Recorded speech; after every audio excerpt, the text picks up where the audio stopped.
Oh man, it's been a week. It's been a week. Uh, what can we go over? So I'll start early with last Thursday.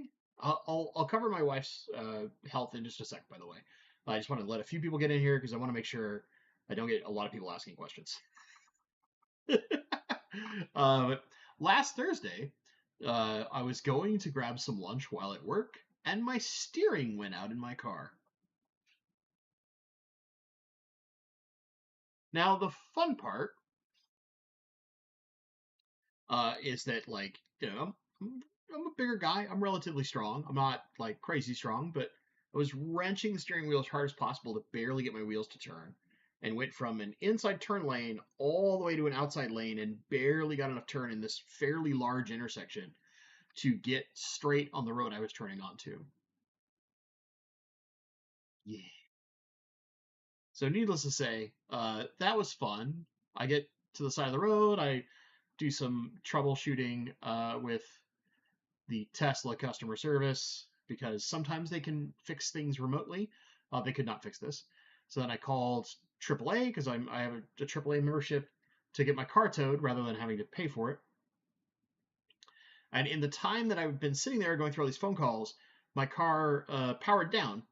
And when it powered back up, right toward the tail end of my AAA call, when I already had everything scheduled, and they were like, "Hey, are you at least able to get it in neutral?"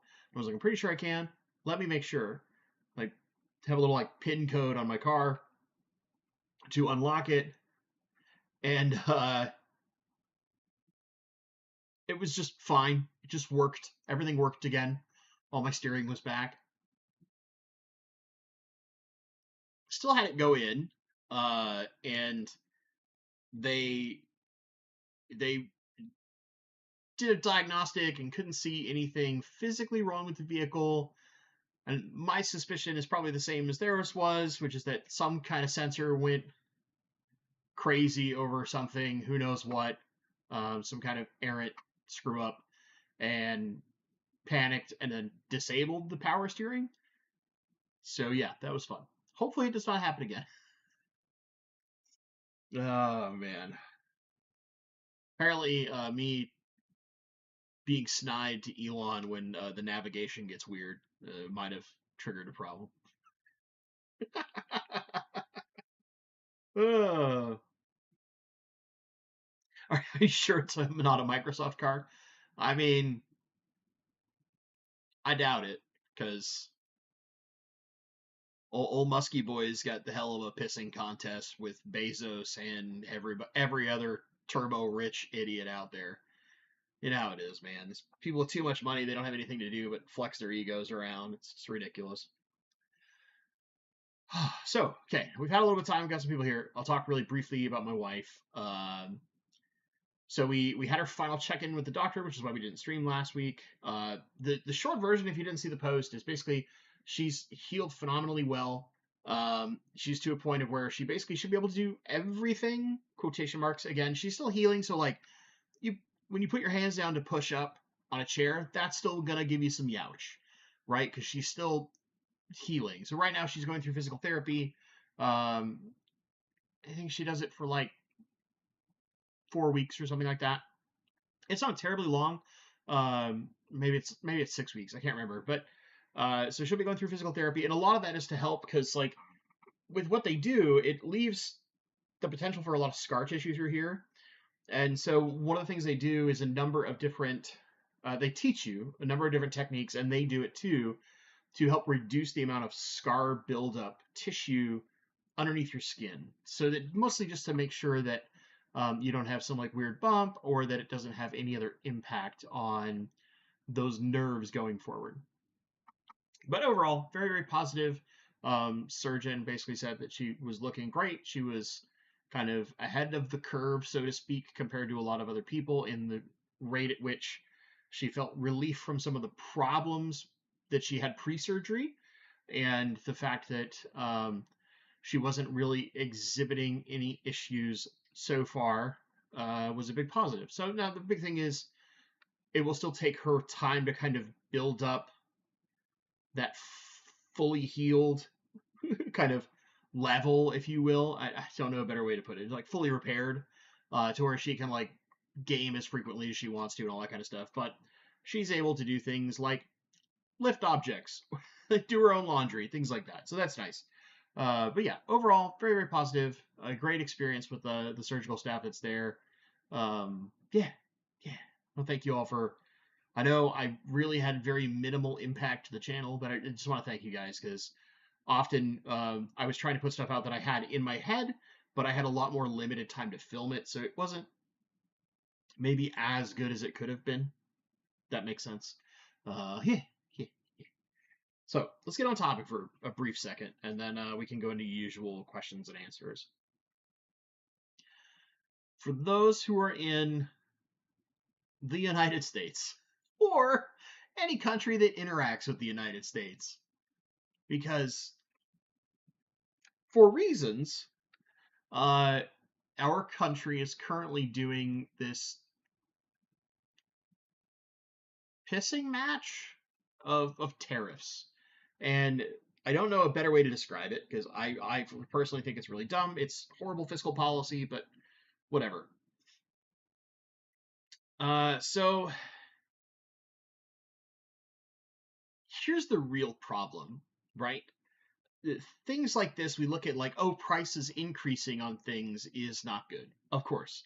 But here's where it really comes into play for our hobby, right? Especially on the freshwater side. I feel like the saltwater side might actually be in better shape than us freshwater fish keepers for a little while. Because not only will things like plants or fish that are imported, because so many of our fish are still like wild caught and not properly farmed. There are many that are farmed, do not get me wrong, but even those are typically farmed outside of the country, whether that is in the Czech Republic, whether that's in Thailand, whether that's in Singapore, Indonesia, down in Peru, wherever it may be, right? They're not farmed here. Now, there are some that are farmed here, and there will be basically no impact on those. Basically, there might be, because food might get more expensive, because a lot of fish food is not made within the United States. Alternatively, a lot of things that interact with the United States in one way, shape, or form, maybe they have to travel through the United States to get to other countries, could also be impacted by the same problem. And the problem is not necessarily that prices will increase for you and I. The real problem is that so many of our fish stores are, in the grand scheme of things, very tiny businesses. Even some of the most successful ones, think like your aquarium co-ops, right? Or aquatic arts is another fairly big one. Dance fish is another example. All of these, while they may seem very big, or even some of our fish food suppliers, think like Northfin or some of these other things, right?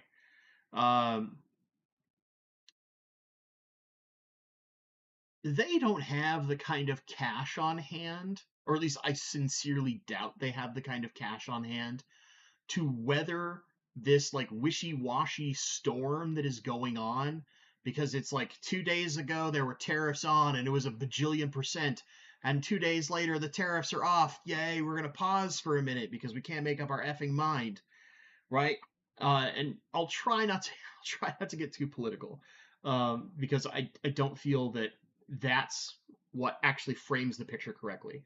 It's certainly a part of it, but I think the bigger thing is, if we think about all of our small mom and pop stores, if their basic goods that they bring in have a significant increase in cost, they then have to increase that cost to us. And us in the freshwater hobby, what are we known for? Budget. Frugal. What's the cheapest way I can do this thing? How can I save the most money doing X? Saltwater keepers are kind of notorious for basically setting thousands of dollars on fire to start their aquariums. And not all of us can be quite as crazy as my good friend Aquarium Domain, Jeremy, shout out to you, buddy, in chat, and build our own like 4 bajillion gallon tanks at home for all our fish, right? Most of us are looking at like, say, if we go to the Petco dollar per gallon sale, well, those are now Imaginatarium tanks, not Aquarium tanks. Aquarium tanks were at least made within the United States. However, we don't know which portions of that assembly were built outside of the United States. And one of the things that is surprisingly nefarious about all of these tariffs that are coming in, and this will affect goods leaving the country and coming into the country, because the pissing match, as I put it earlier, means that other countries are putting tariffs on the United States similar to what we are putting on them. It's called reciprocal. It's stupid. It's not good, but it might change the shape of the kind of global trade for a significant period of time, given the way that this is going. That's a very different subject, though, so I'll try not to dive into that. But basically, let us say that you are Joe's Aquarium Company, right? And while you get all of your glass and you do all of your assembly inside the United States, your silicone and those plastic rims come from China or come from some other country. Well, because you're not bringing in a completely finished good with the way the current stupidity is in place, I'll put it that way, it means that it costs Joe's Aquarium Company significantly more than it would cost, say, Imaginatarium, who builds everything completely in China and brings finished finished products in to be sold at Petco stores, right? So now, Joe's Aquarium Company it cost them significantly more to make the same product, even if they were sourcing everything but the labor, effectively speaking, from the same places. Or maybe they were sourcing a couple things inside the United States, and the cost differential was so small that they felt it was better to be American made and using American glass than it would be to do so out of, say, Chinese glass or Mexico or whatever, right? Pick whichever non-US country you want in this case. We can use anything for this scenario, although China is the most significant. So what this does is it drastically increases the prices of all the goods necessary for construction, which means the final product becomes significantly more expensive. Well, if you were a small business trying to support those American companies within our industry, you're now probably carrying products that are so expensive for you to buy and then sell that your customers will no longer be affording them because, again, we are so frugal typically on the freshwater side of the hobby. We're not usually, I know some people don't necessarily follow this lane, right? But we typically are so frugal about what we do that now people will basically, outside of just getting their fish food and trying to keep what they have stable during this really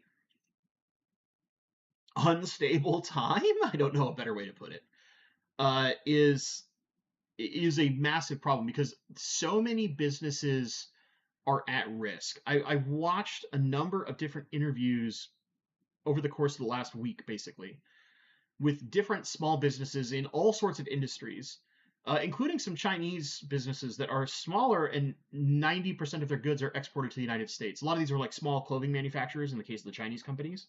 But the basically overall message was, if this goes into place, we don't know if we will last more than 6 months. And if you think about this being more than just our hobby, but if we be greedy about it and we only concern our hobby, if 90%, let's say, of our fish stores were facing certain doom, and effectively speaking, because of all of this economic policy, had to close within 6 months, what the hell would we do for our hobby? We would be reliant on the few big chains, and they might even start pulling out of a lot of the products they carry just to kind of bunker down until it gets fixed. So then that would be like your Petco's and your PetSmarts, and that's about it. It's and chance you put this perfectly. 145% tariff, which so much of our stuff is made in China, we just kind of have to basically assume China's the problem, right? In the sense of the tariff war. 145% tariff is basically the same as a full embargo, aka no products can come in from that country.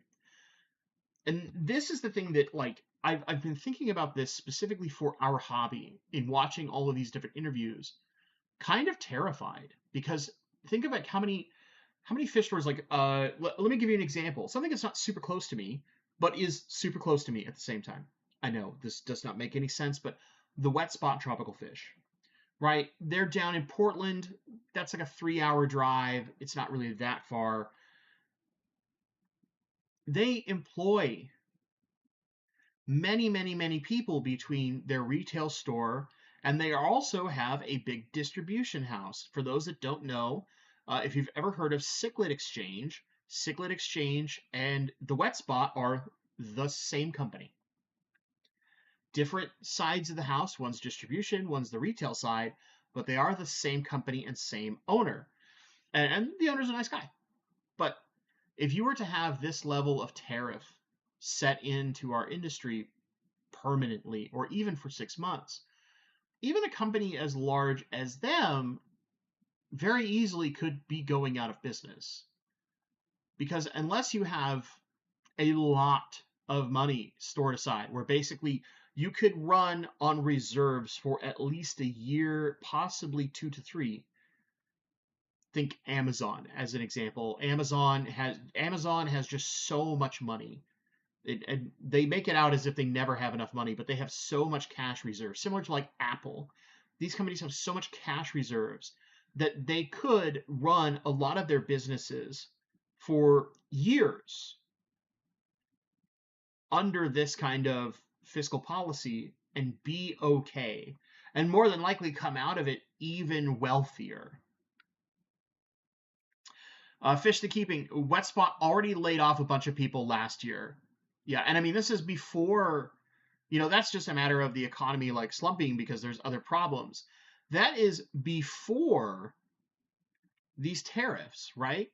JJ Aquatic, the Cichlid Exchange put in place a hiring freeze as soon as those tariffs hit. And I mean, this is just a hiring freeze is just a like, okay, we're going to make sure we don't increase our costs.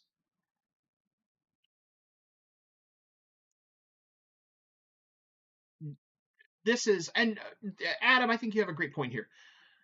Let's be honest, there are far more issues than just tariffs with our hobby. Many areas are down to just being big box stores already. The LFS died for many a long time ago.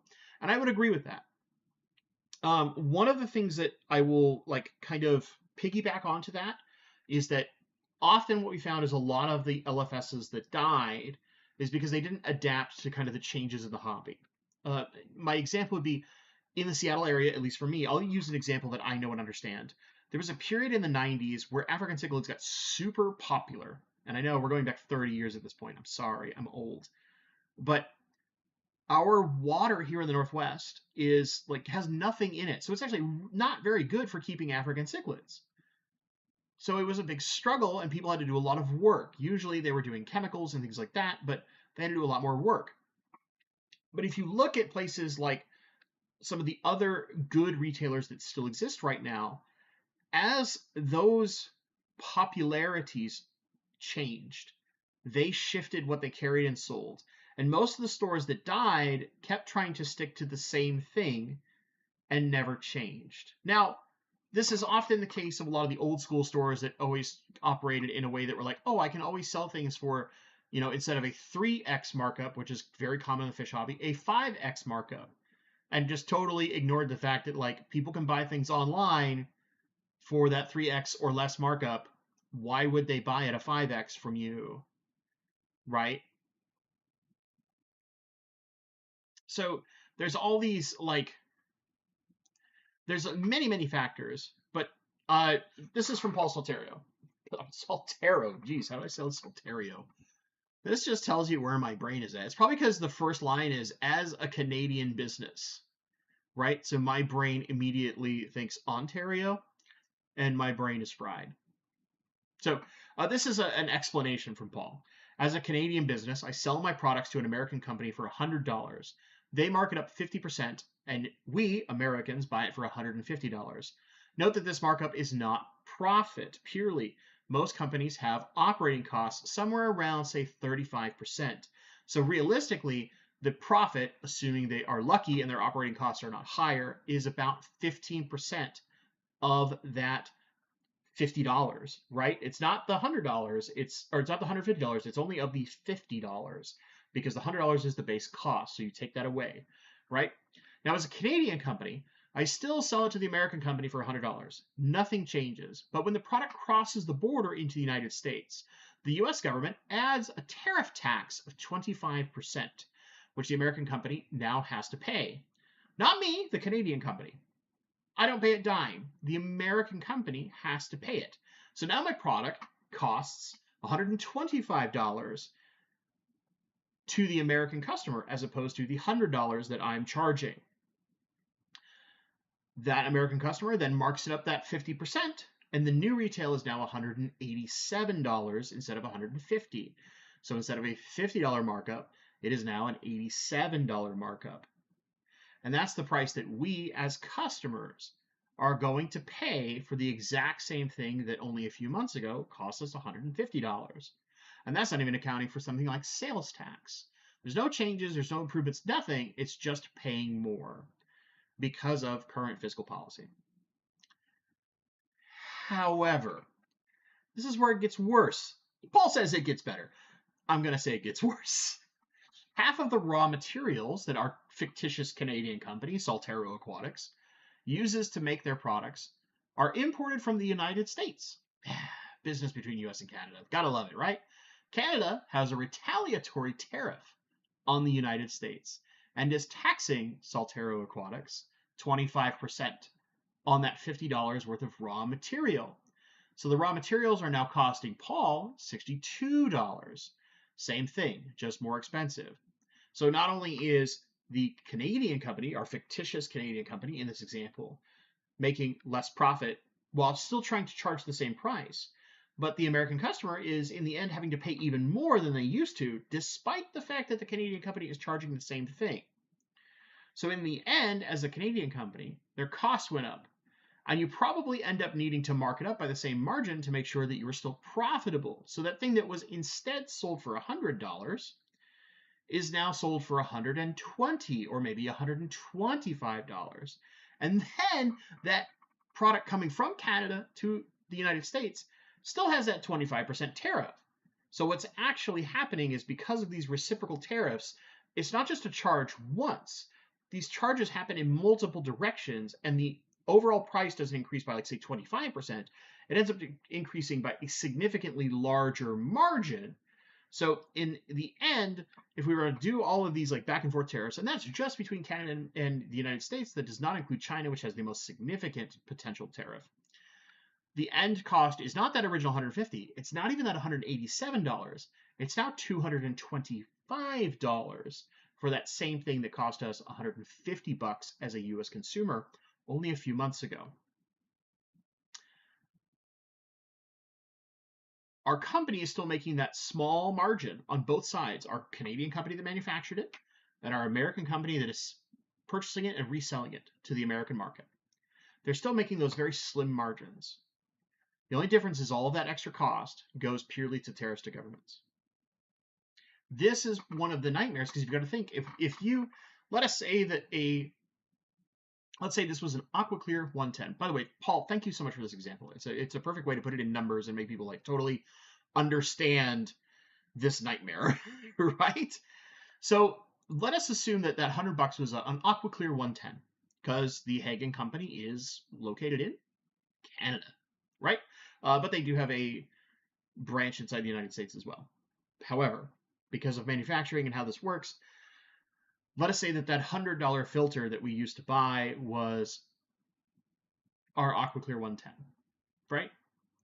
If you now had to pay $180, let us say, rough math in my head really quickly, instead of 100, would you still buy an AquaClear 110? Probably not, right? We'd probably find a way to instead spend $30 on a sponge filter. With that same sponge filter used to cost us $16. Now it costs us like $30 because that difference in price, like, okay, instead of getting 2 sponge filters for that amount of money, I get 1 sponge filter. That's not as bad as the significant jump in cost to buy a powered filter, and I just have to figure it out for a certain number of months until hopefully all of this dies back down. So there's so much more to this, and I want to be really clear. But this is like one of the base things that is a really large looming problem for our hobby. So the real question is, what can we as consumers do? What can we as hobbyists do? Well, I would say write your congressman, but we all know how well that is working right now. What I would say is, if you are going to pull back a lot of your purchasing, which many of us are, find things that you are still purchasing and do your best to support your local fish stores instead of online retailers. I know that the price might be more expensive, but many of our local fish stores, if you have one, some of you don't, and I'm really sorry for that, but if you have a local fish store, many of them are facing a very, very, very scary thing. And even if they only employ the people who own it, that is still a number of jobs that bring things into our community. And hopefully they're like, say, a semi-successful store, not necessarily like maybe Aquarium Co-op crazy levels, but maybe they employ 3 or 4 people. Well, that's 3 or 4 people's livelihoods, right? And I know this is a scary time for everybody. I've watched 3 of my coworkers get told that their last day is this Friday. And another one of my coworkers, his last day was last Friday. Because everywhere is cutting back, and it's scary. It's scary, right? The last time things were this scary was like 2008, the housing crisis, because it affected so much more than just the housing industry. So if you have the opportunity to, if you're buying, say, Jim Bob's fish food, and your local store carries it, and you were buying it online, consider purchasing for your local fish store. Even those small purchases for a short period of time can make an impact. If you care about your local fish store, please, please, please. This is me asking you to support small business, because, as was said earlier, small business is the backbone of a lot of countries, and yet we're treating it like it doesn't matter, which is really disgusting, to be honest. So yeah, that's the scary stuff. Adam has said this a couple times. We're not even talking about, like, say, how currency is moving and how the valuation of the US dollar is going down and how that is changing. With the valuation of the dollar going down, it is literally changing the valuations of currency across the entire globe. But we don't want to get into like that level of geopolitical and economic nonsense, because one, it gives me a headache to try and tackle that kind of topic, but two, it tends to bring out the unfortunately very vicious side of things. So, with that being said, we'll go into questions and answers. They don't need to be about the topic, but if you do have a question, at Bentley Pasco makes it super easy for me to see it in chat. If I do miss it, don't be afraid to put an extra one out. But yeah. So first, Huck, thank you very much for the $20 super chat. I really appreciate it. Never to get around to thanking you for the definitive Fluval app guide. Glad the wife is mending well. Like, thank you so much. I'm trying. I reached out to my contact at Fluval themselves, which contact is light, but for those who've watched a lot of Fluval videos, Eric, who's in many of the videos, and I have a very light relationship. We've communicated via email several times, and I reached out to him saying, like, hey, is there any way for me to get a hold of, because they're not sold in my area quite yet, one of the Fluval plants or the new Aqua Skies, so that I can do a similar guide level video on those lights that I did for the Plant 3.0 and the Aqua Sky 2.0 under the old app. I would love to do them on the new app. And he put me in touch with their promotions department, and we'll see. We'll see. I'm hoping because, frankly, I love those lights a lot, and I can only imagine that the new ones will be a little bit better and more interesting. And I like the new app a lot. I think the new app is a huge step for all of us forward to make it more usable, easy, all that kind of good stuff. Um, there was a couple of really good comments I want to get to real fast while I let other comments come in.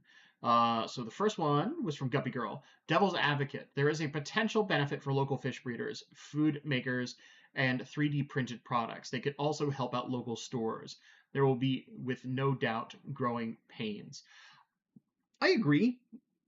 But one of the things that I can tell you is even some of the local fish food creators typically source a lot of their products from China, or their their foods are manufactured outside of the United States, not necessarily in China. They might be in different countries, or different regions. Like they have, manufacturing kind of all over for fish foods, and it kind of depends on the personal company's like choice of quality, aka what level of standard they know they can get reliably. Often with some Chinese manufacturers, it's just you get what you get. That's it. Whereas typically, as a purchaser, you have a bit more influence on things that are manufactured in other countries. There's a little bit more boutique, as you would put it, where it's a little more customizable and to get things you want. My example there is going to be a company like Extreme. I know that not all of Extreme's food is made within the United States, but they dogs.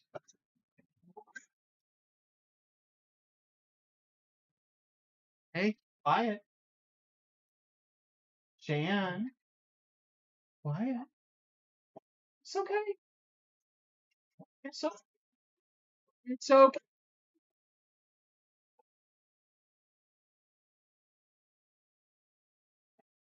Someone in the house opened the, and whenever the door gets opened, all the dogs pop their brains out like this, and they did it during my stream. I love my family, but sometimes we forget things, you know. And now this dog, bark, bark, bark, bark, must defend. That's enough. Give me a half second.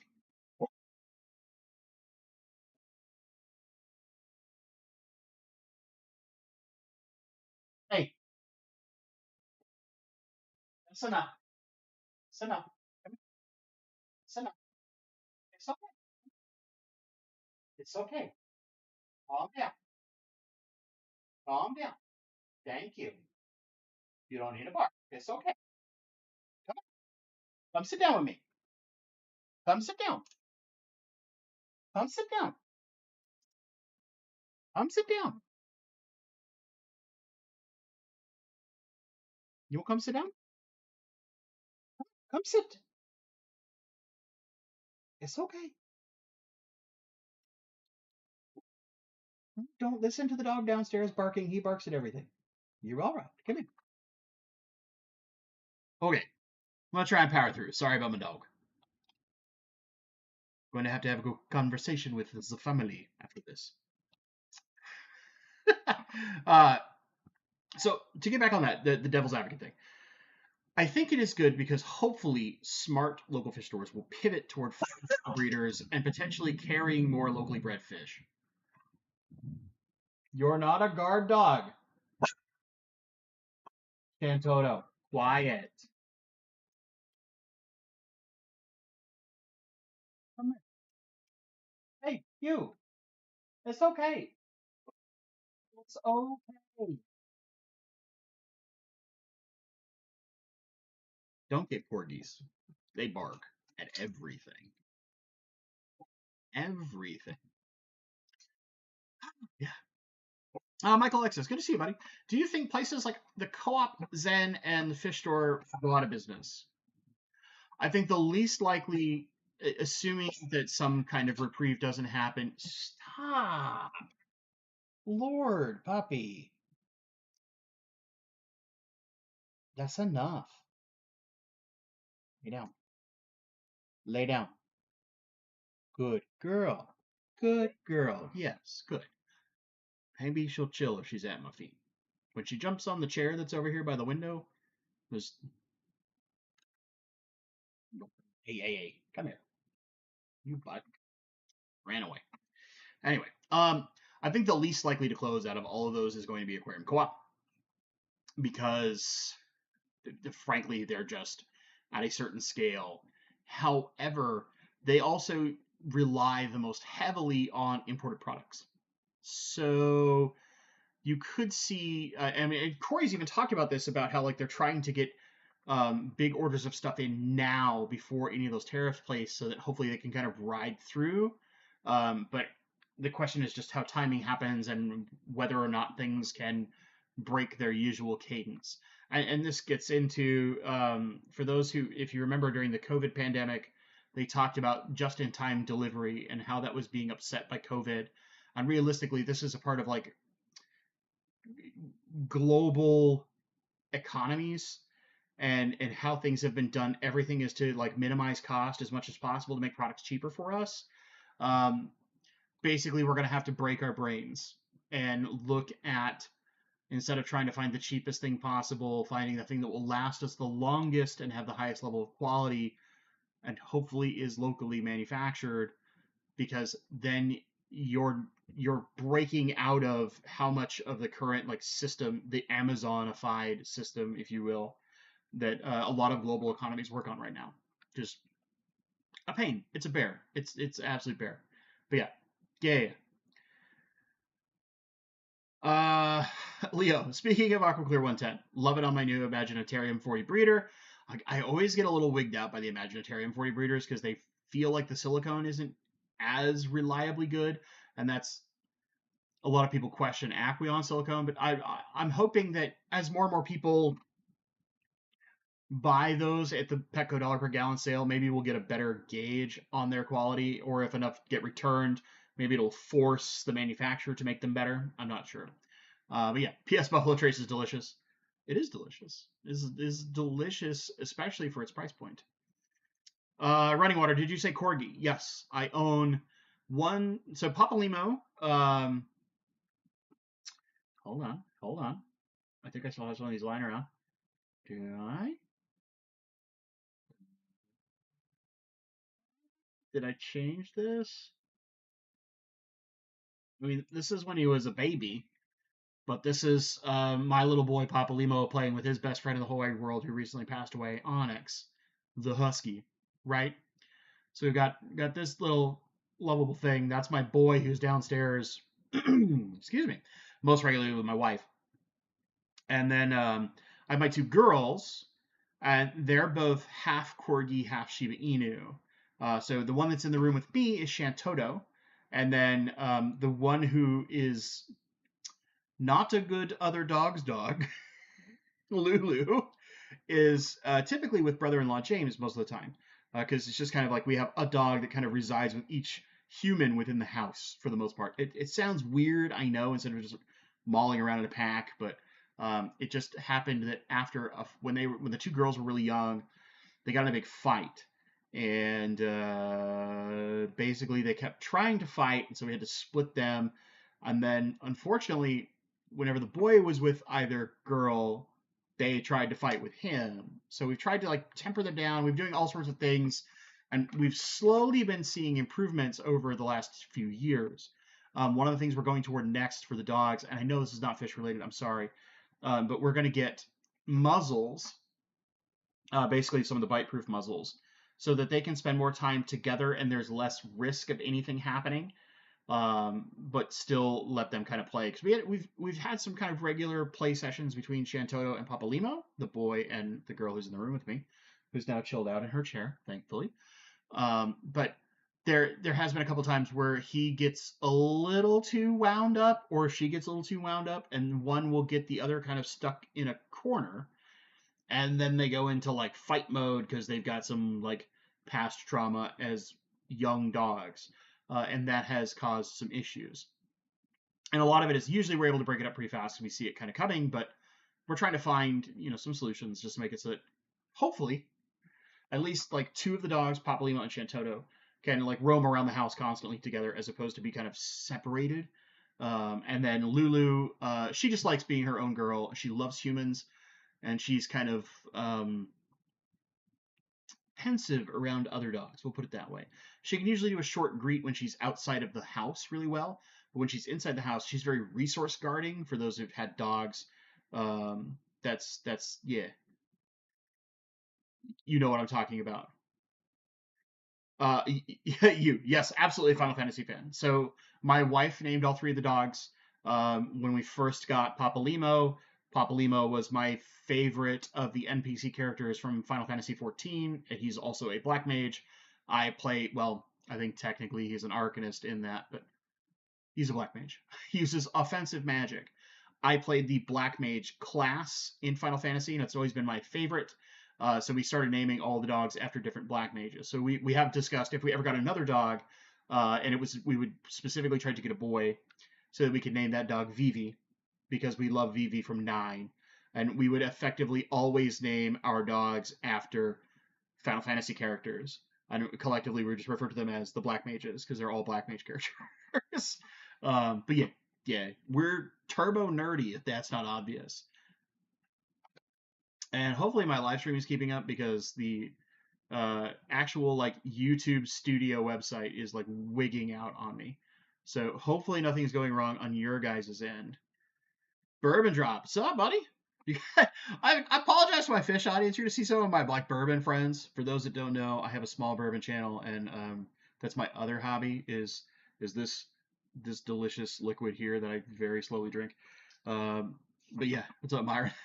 Good to see you. All right, get back on fish topics. Fly back in there. No dogs. Chill out.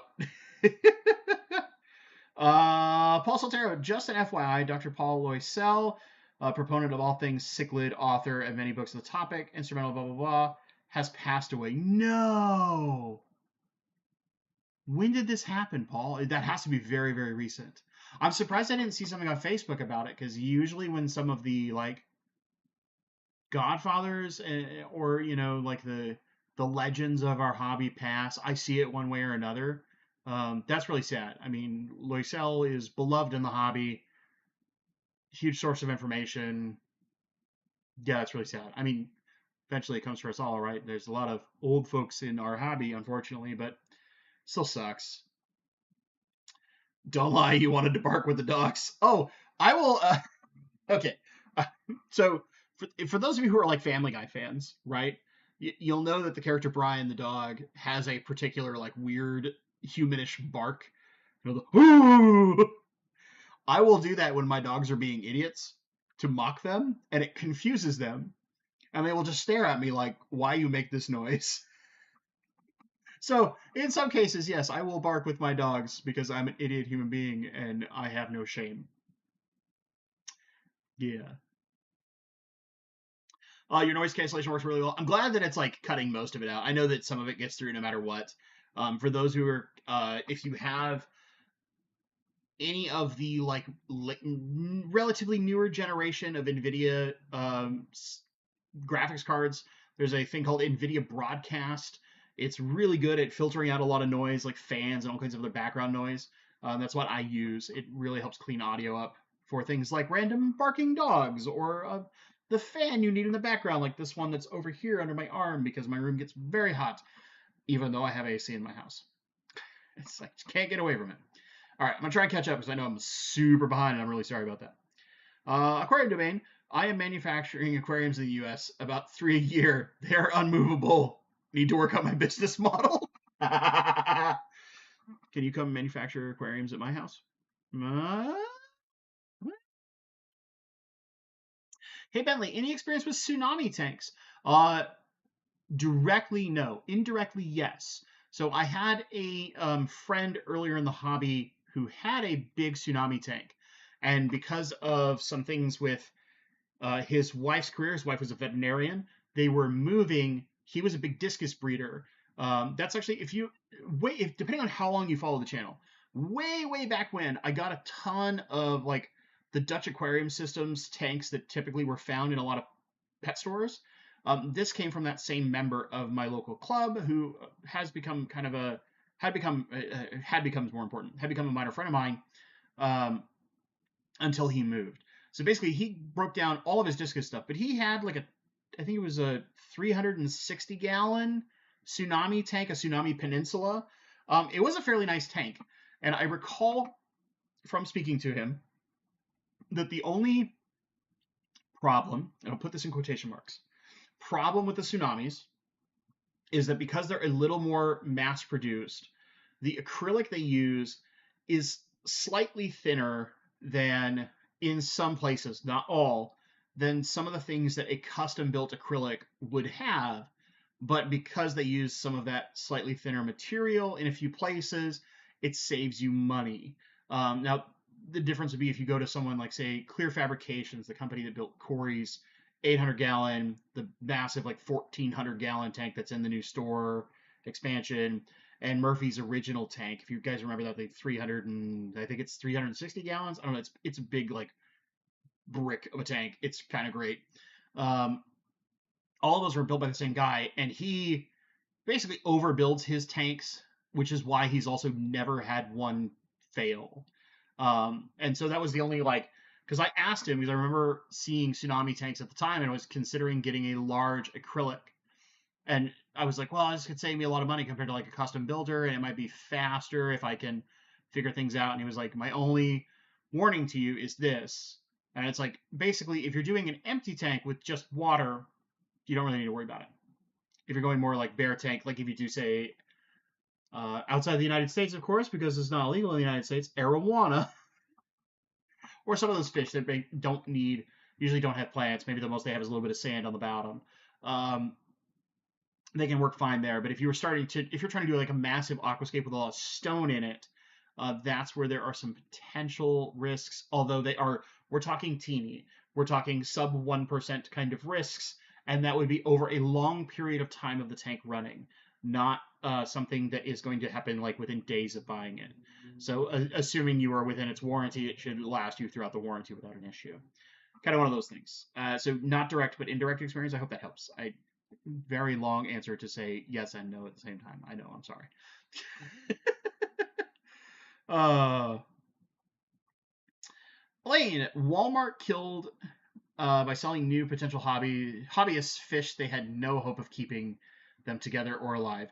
Yeah, I mean that's part of why in several states Walmarts can't carry fish anymore. Washington State, Walmart doesn't carry fish because basically they had so many pets dying, and a lot of mostly PETA activists really went to town on them and actually got some enforcement from like legislative level. It's pretty interesting. Hold on. Running water. I had a male husky Springer Spaniel mix that was the best dog ever. Still talkative like a husky though. I would guess, but like all the good parts about the Springer Spaniel, maybe. Of course, after having him fixed and teaching him he was not the alpha, loved kids and could take him everywhere. Yeah, so my dogs are all fixed. They just, I think it's mostly because my one dog is very resource guarding. She decided that like the particular couch in the room she was in while they were playing, supervised with me, became the resource she was guarding, and it caused a fight when Shantota was just trying to play. And in breaking up the fight, it's probably really hard to see on this tiny camera, but I basically have a tiny scar here. Bring that back over this way. Yeah, I can't see it in my like OBS over here, but I have a tiny scar. You can see it in person, but it used to be like this because I took a bite trying to separate my dogs, and when one dog was trying to bite the other dog, they bit my hand instead and took a reasonable chunk out of my paw, if you will. And thus I have a now kind of small scar to remind me of my willingness to get myself harmed to protect my dogs.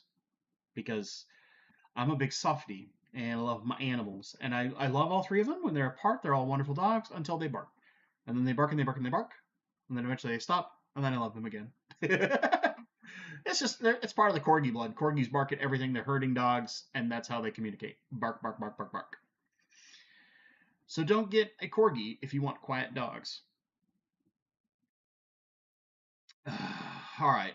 Have I caught up to chat? Do some miracles happen? Oh, I'm in top chat because I had to refresh everything. That's probably my problem. Okay. Running Water, what bourbon channel? I think we just became friends. So it's, if you do at Bourbon with Bentley on YouTube, it will find me. Just all one word. But it's just called Bentley's Bourbon. I probably will change the name in the near future. I'm trying to fix a few things, but yeah, I don't know. It's just something I've been doing for fun because it's my other hobby. Mostly doing reviews right now, but there's some other stuff I plan to do in the near future as I kind of carve out some space in my area downstairs to make like a proper filming area. Quotation marks. I'm making basically a small bar in my house because yeah, yeah. And then long term, that whole room will no longer have a fish tank in it, and it will be like my game room with a small bar in it. That's my long term goal. But that'll probably take me years ish. Michael Alex says TrueView Acrylic are still making tanks as well, and they're from California. Yeah, TrueView makes a decent tank. The only thing is, even probably more so than Tsunami, but they're not making big tanks like Tsunami does. They use basically like the thinnest acrylic necessary to build the tank. So you will see over time a lot of like light bowing in the panels because of how thin the panels are. Usually that's okay. They can typically handle that because of how acrylic is, but it's still something that freaks a lot of people out.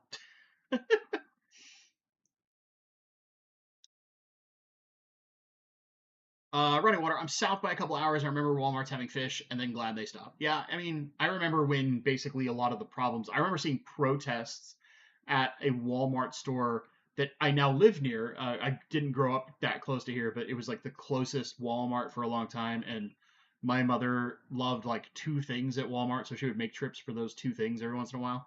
And I remember going there at one point to get them, and lots of people out front protesting about them carrying live fish. Yeah, yeah. Jeff C, I have a quick question for you.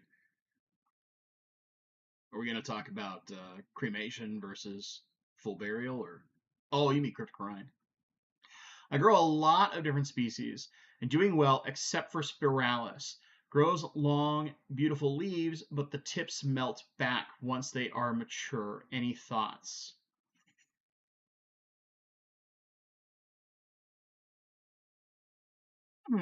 So my initial thought is that as they get toward the surface, because I'm guessing this is happening toward your water surface, right? My guess here is that your light intensity is high enough to where they are kind of getting sunburned.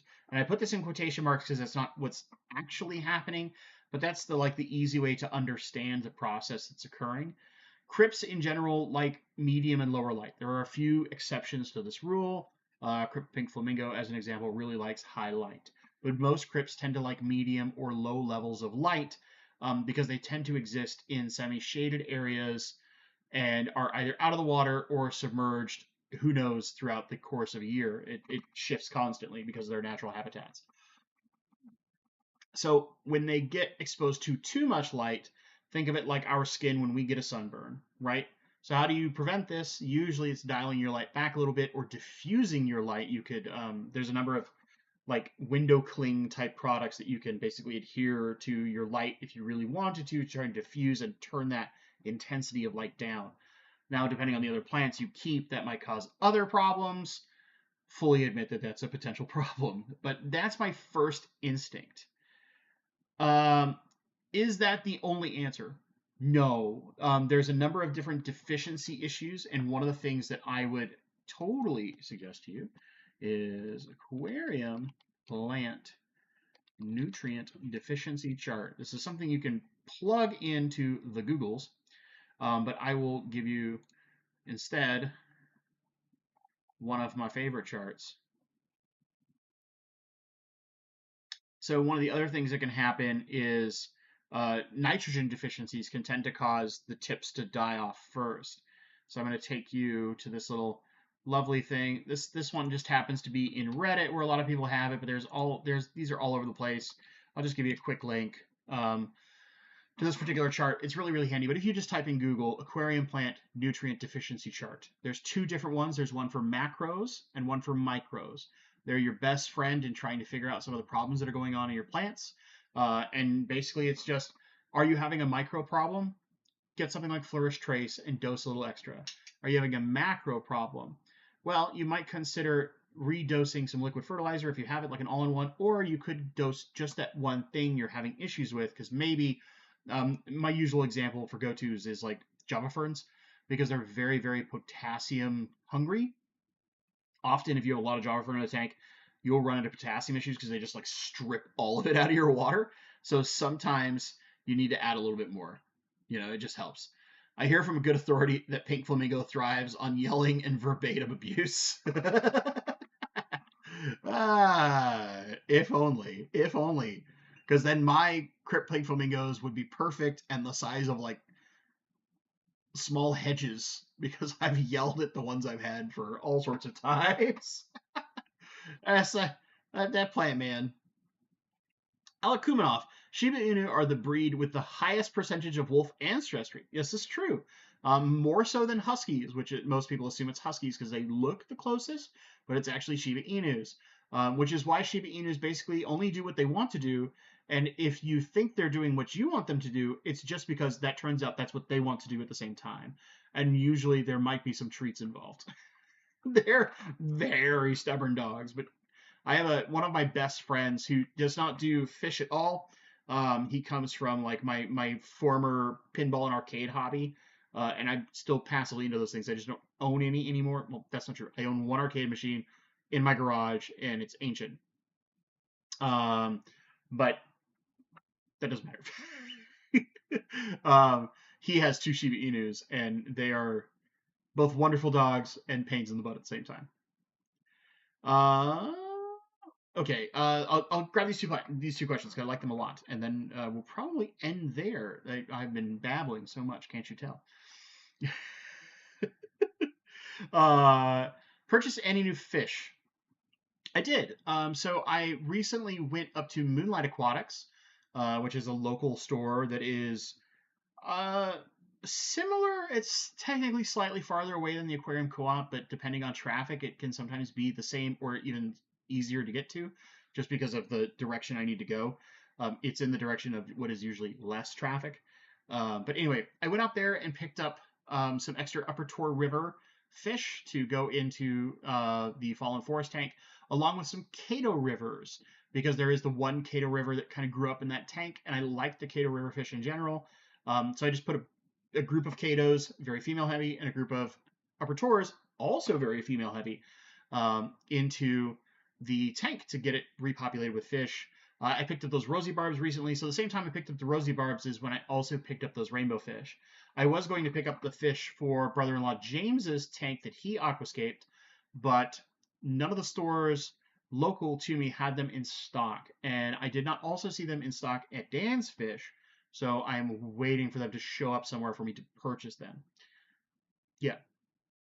When are we going to see brother-in-law James's tank, or is that just his toy? So, which one, Richard? Are you talking about the new one, the 40-gallon that I had him aquascape? Because long term, that will be just in my fish room, and we'll see it more often. I haven't shown it because I don't have the fish I want in it yet. Is really what it comes down to. But it has grown in quite nicely. So in theory, if we just wanted to look at it and kind of zone out, we could, right? But I feel like it's better to zone out when there's fish in it. That makes sense. Instead of just like the face huggers, I mean hillstream loaches, and the couple of Florida flags that are in there, and like 8 million snails. I think I need to put some like dwarf chain loaches in there to like clean up all the snail problem I've got. Those I can find locally, so maybe that's what I need to do. The next thing should be dwarf chain loaches. And we'll do an experiment. How long until the 10 jillion snails are gone? That could be our next. We'll have Algae Buster and Snail Buster challenge. I like your idea. Thank you for putting it in my brain. We will show that tank soon. I'm going to spend money recklessly. Oh, Lord. Running water. What is the most temperamental plant that you have kept? Ludwigia tornado. We're close enough. If you have children watching, shield their ears. Fuck that plant. That plant hates me. It's Monte Carlo. I can at least keep for a little period of time, then it gets pissy and I lose it. Ludwigia tornado has never even got to a semi-stable state for me. I love the way it looks. It's such a cool looking plant. It was a chase plant for a while where it was like the new hotness in my area like 5 years ago. I bought it for way too much money 5 different times, and every time I failed. And the real answer is probably that even a Fluval 3.0 at full power is not enough light for it. I probably need something like a Chihiro's or similar, like Bat-esque powerful light, because of how fine its leaves are and its other particular requirements. It just needs a lot of light. Amazon Pancakes. We need a fish tank tour, Bentley. I did one recently. There's a fish room tour from like a month ago. I think it's about a month ago. Or I did a fish room tour of basically the main tanks. There's like 2 tanks that aren't held in it because they're not in my primary room. And a lot of that is because those are more of my living spaces and less my fishy spaces. So they're kind of in a more like chilled thing. I don't know a better way to put it, but yeah. If enough people want it, though, we'll do it, of course. There was one other question I saw. Any recommendation on plants that's good for nitrate and not poisonous for pets like dogs and cats? So, are you trying to do this outside of the tank or inside of the tank? Because if you're trying to do it outside of the tank, I would say you want to avoid pothos, right? Because there's some risk there. I don't think peace lilies are poisonous, are they? Peace lily? Poisonous to cats? Well, son of a biscuit, they are poisonous to cats. That's unfortunate. I mean, water lettuce, but then they'll shade out everything in your aquarium. If you were doing things inside your aquarium, stuff that just chews through a lot of nitrates, Pogostemon stellatus octopus, that thing just horks down your nitrates. It is a nitrate sponge. Similarly, like willow hygro tends to do really well. A lot of your stem plants are, and a lot of your more basic ones. Just not the Ludwigias. They tend to grow a little bit slower. But like a lot of your Pogostemons are really good at that. A lot of your Rotalas are really good at that. Many of your floating plants, especially dwarf water lettuce and duckweed, are very, very good at soaking up tons of nitrates. The only problem is, of course, that they will cover every inch of your tank, especially duckweed, which is very hard to get rid of once you have it. And in the case of the Pogostemon plants, you just have to trim them a lot, and then you have to replant and all that kind of stuff. And there's that. But they grow fast, and then boy do they love nitrate. So there's a couple of options.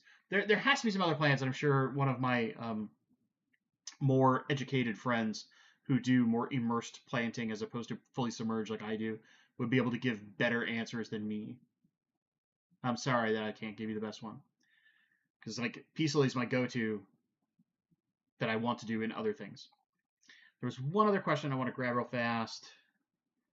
Oh, since you named one of your dogs Papa Limo, do you still have time playing Final Fantasy XIV? No. So I haven't played since like 2020. That was the last I was playing. I just didn't have time because I was working so much, and I don't really play a lot of games in general now.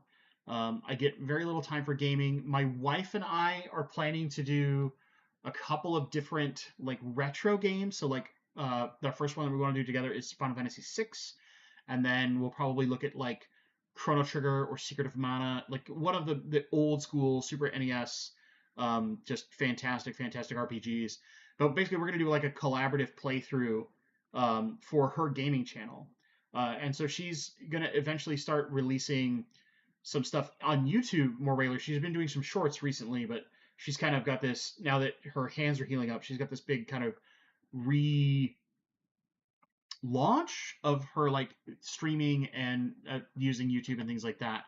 So yeah, there's a lot of stuff that will be coming, and when that comes out, if people are interested, I'll put stuff on my community tab as links, so you won't see my face, you will see like a digital avatar, but it'll be my voice. So but our goal is to like voice act as we play through the story of a lot of these games, because both of us have done a little bit of voice acting or have had aspirations to be voice actors. I used to work in radio and love voice acting. My wife loves voice acting and has been really working on a lot of her voice acting as she has been like between just changing her health and losing a lot of weight and her surgery and a lot of other things over the last about year and a half or so, to where she's got some pretty phenomenal range, which is really impressive. But yeah. Those are things we're planning on doing sometime soon. If that matters to you, when posts come, check it out. Yeah, yeah. So let's talk about being in the element of still. Don't you tempt me with a good time. JJ Aquatic, do you have any experience growing Echinodorus iguazu? Ooh, you want the fancy plant. The fancy plant. I personally have not. I have a lot of friends who have grown it. I like the way it looks because it is kind of weird and goofy compared to a lot of the other aquarium plants that we usually keep. But it also kind of looks like chunks of watermelon, which is great. So yeah, there's a lot of good stuff. A lot of good stuff. Tub Pond Handbook, Dr. Ted Collette, good to see you. Newsflash, Paul Loisel. Yeah, somebody else mentioned that earlier. It's really sad. I mean, how old was Paul? Do we know off the top? Does anybody know? I'm not trying to be mean, but I mean, he was getting up there, right? Like, as always, I guess I'm another rewatch crew. Dr. Maz, I'm trying to figure out a good time to come down to Portland, but hopefully it's not while you're in Peru. Hopefully it's not while you're in Iquitos, because I would love to see you. Because unfortunately, I had plans during my last thing. 74. Okay, not as old as I thought. For some reason, I thought he was in his early 80s. But yeah. That's still unfortunate. Still unfortunate. You're on Fluval Survey? What Fluval Survey? G-Bear? I'm confused. I'll let this be the last thing, but then I gotta get going. Old school NES is the best gaming system ever made. I love NES, but I have significantly more memories of SNES just because of how old I was. So I have an affinity toward SNES. How to get Hector's everything? 1 second. He used to have a nice handy website.